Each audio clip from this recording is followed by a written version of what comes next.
अस्सलाम वालेकुम viewers. Novel 6 episode number 18। चलो बच्चों आ जाओ, बैठो। अब नाश्ता कर ले। नशीबा बेगम सबको लेकर डाइनिंग टेबल की तरफ बढ़ गई। अरे उन बेटा, तुम्हारे चेस्ट पर ये निशान कैसा है? नशीबा बेगम उनको पराठा देने गई तो उसकी नज़र उनके चेहरे पर मौजूद निशान पर गई। जबकि नशीबा बेगम की बात पर कशवा ने अपनी हंसी जब्त की। लगता है रात को किसी मच्छर ने काट लिया, अलियान ने मुस्कुराते हुए कहा, जबकि उन्होंने उसे खाने जाने वाली नज़रों से घूरा। मच्छर नहीं, जहरीली नागिन ने काटा है। ऊन ने कशवा को गुड़ी से नवाजा जो उसके मजाक बनने पर मुस्कुरा रही थी। अल्लाह बचाए ऐसी नागिनों से। अरियान ने अपने कानों को हाथ लगाए।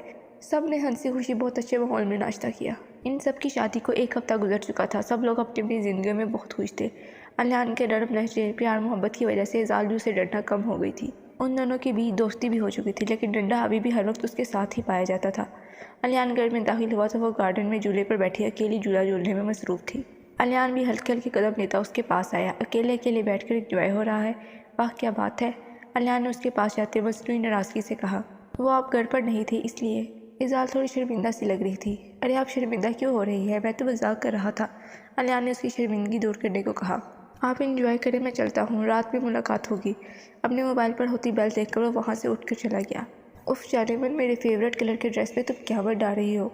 मेरा दिल कर रहा है अभी इस वक्त बाहर इस हुसैन को खराज बख्शूं, लेकिन मेरे 2 मनहूस दोस्त हैं ना, आज उन्होंने मुझे तुम्हारी कसम दी है कि मैं उनके साथ रेस्टोरेंट खाना खाने चलूँ, इसलिए मुझे जाना ही पड़ेगा। लेकिन तुम टेंशन ना लो, मैं टाइम से वापस लौट आऊँगा और वापस आकर बहुत आराम और प्यार से तुम्हारे हुसैन को खराज बख्शूँगा।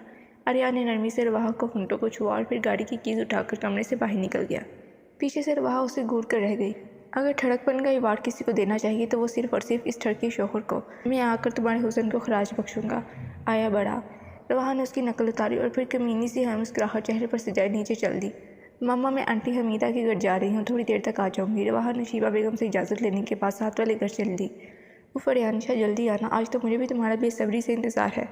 हाँ हाँ हाँ, जब तुम मुझे किस करोगे तो तुम्हारे फेस एक्सप्रेशन देखने का मज़ा आएगा। इसने नीम के पानी का आखिरी मग अपने ऊपर डालते हुए सोचा और फिर मुस्कुरा कर वाशरूम से बाहर आ गई। Thank you so much aunty, आपके इन देसी टोटकों की वजह से ही हम बीमारियों से महफूज हैं, वरना मीठा खाने के बाद जितने दाने मेरे जिस्म पर निकल आए हैं, मुझे तो लगा था मेरे रुखसत आने होने का वक्त आ गया है। वो हमीदा बेगम का शुक्रिया अदा करती वहाँ से निकल आई। आखिर उन्होंने उसकी मदद जो की थी। इसने झूठ बोलकर उनसे नीम के पत्ते रगड़वा कर उनका पानी बनवाया और अब उनसे नहाने के बाद अरियान को मज़ा चखाने के लिए फुल रेडी थी। अपने कमरे में आने के बाद रवाहा ने परफ्यूम की पूरी बोतल खुद पर अंडील ली। आखिर नीम की कड़वी खुशबू जो पास से आ रही थी, इसे भी तो दूर भगाना था, वरना इसका सारा प्लान ही ख़राब हो जाता। यार उन रेस्टोरेंट को छोड़, लॉन्ग ड्राइव पर चलते हैं। वैसे भी रेस्टोरेंट में जाकर तो हमारी इंसल्ट ही करवाता है। अरियान जल्द से जल्द घर वापस जाना चाहता था। वो चाहता था कि अगर वो रेस्टोरेंट गए तो उन लड़कियों को घूरने के चक्कर में इनका आधा दिन वेस्ट करवा देना है, इसलिए वो उसे 1 आध घंटा गुब्बारे के बाद वापस ले जाने का इरादा रखता था। चलो जैसे तुम दोनों जनवरी बोलो, मुझे पता है मेरे साथ तुम दोनों का दिल नहीं लग रहा। घर जाकर अपनी बीवी के पल्लू से बंधना चाहता है और एक बीवी को डंडे गिफ्ट करना चाहता है। उनने इन दोनों पर तंज किया, जिस पर दोनों खंसियाने होकर हंस रहे। यार वहाँ ऐसे अरियान तेरे जाल में नहीं फंसने वाला। इस अपने जाल में फंसाने के लिए तुझे थोड़ा रेडी शेडी होना पड़ेगा। वहाँ ने मिरर के सामने खुद का मुआयना करते सोचा। वो जल्दी से कबर्ड की तरफ बढ़ी। वहाँ से ब्लैक नाइटी निकालने के बाद चेहरे पर मुस्कुराहट से जाए वाशरूम में बंद हो गई। इसके वाशरूम में बंद होते ही अरियान कमरे में दाखिल हुआ। ये मैडम कहाँ गायब हैं? अरियान ने इर्द गिर्द कमरे में नज़रें दौड़ाई, लेकिन वो इसे कहीं भी नज़र नहीं आई। अचानक उसकी नज़र सामने से आती वहाँ पर गई तो वो अपनी जगह पर स्टिल सा हो गया। रवाहा सिल्क की ब्लैक स्लीवलेस बाजू वाली नाइटी पहने जो उसकी सफ़ेद रंग पर खूब जच रही थी। इसमें बहुत ही प्यारी लग रही थी। इसे देखते अरियान की नज़रों में खुमार सा उतरने लगा। वो छोटे छोटे कदम लेती उसकी तरफ आ रही थी। अरियान ने जल्दी से आगे बढ़कर उसके पास जाकर उसे अपनी बाहों में उठाया और उसे बेड पर ले आया। वो थोड़ी सी उसका चेहरा पकड़कर उसकी तरफ मोहब्बत पाश नज़रों से देखने लगा। अरियान के देखने पर जल्दी से अपना चेहरा उसके सीने में छुपा गई। अरियान की उंगलियों का लम्स अपनी वजूद पर महसूस करते रवाहा के जिस्म में सनसनी सी दौड़ उठी, जो उसके पीछे हाथ ले जाकर उसकी नाइटी की डोरियों को खोलने लगा।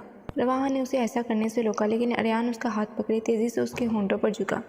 जितनी तेज़ी से वो उसके होंठों पर झुका था, उतनी तेज़ी से वो उसके होंठों से जुदा हुआ था। छी, ये कैसी लिपस्टिक लगा रही है तुमने, इतनी कड़वी। अरियान की शक्ल देखकर रवाहा ने बड़ी मुश्किल से अपनी हंसी जब्त की। लगता है लिपस्टिक एक्सपायर हो गई है। रवाहा ने चेहरे पर भरपूर संजीदगी से जवाब दिया और ज़ोर से अंगड़ाई ली। रवाहा की यह हरकत अरियान के अंदर के तमाम तर जज्बात को जगा गई।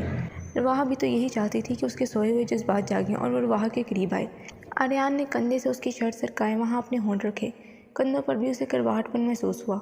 अरियान अपना वहन समझकर दोबारा उसकी गर्दन पर झुका और वहाँ पर भी अपना लम्स छोड़ने लगा, लेकिन अब भी उसे वही करवापन महसूस हुआ।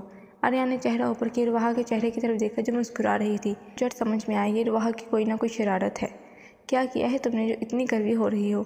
आर्यन ने उसे घूरा जो अभी भी अपना हंसने का शुगल फरमा रही थी। कुछ भी तो नहीं किया मैंने, लगता है कुछ ज़्यादा ही मीठा खाकर आए हो जो मैं कड़वी लग रही हूँ। इतनी ही कड़वी लग रही हूँ तो जाएं आप सो जाएं, मैं भी चेंज कर लेती हूँ।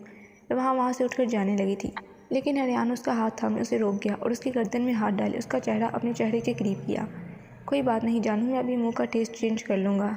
कड़वी चीज़ों को मीठा करना मुझे अच्छे से आता है। वो अपनी पॉकेट में हाथ डालकर चॉकलेट निकालकर उसका रैपर उतारकर दूर फेंकता रवाहा की जान में तवज्जा हुआ, जो मुंह खोले आर्यन की तरफ देख रही थी। आर्यन ने चॉकलेट को अपनी उंगलियों में थाम कर रवाहा के होंठों के दरमियान ज़बरदस्ती रखते आंख विंग की और फिर रवाहा को समझने का मौका दिए बगैर वहाँ के होंठों पर झुक आया। जबकि अचानक से वही सब तात पर वहाँ हक तक सी फटी आंखों से खुद पर झुके आर्यन को देखने लगी। इसने क्या सोचा था और ये सब क्या हो रहा था?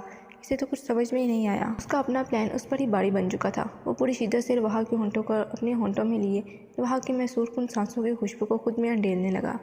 रवाहा के बिगड़े तनफ्फुस को महसूस करके अपने होंठ रवाहा के होंठों से जुदा किए तो रवाहा ने हाँफते हुए अपना सर आर्यन के कंधे पर टिका दिया। रवाहा की तेज़ धड़कनों के शोर को अपने सीने पर महसूस करके आर्यन के होंठों पर तबस्सुम बिखर आया। हाँ हाँ माय डियर वाइफी, पंगा with Aryan Shah is not चंगा। आर्यन उसका सर अपने कंधों से हटाते सामने करते एक बार फिर पूरी शिद्दत से उसके होंठों पर झुका।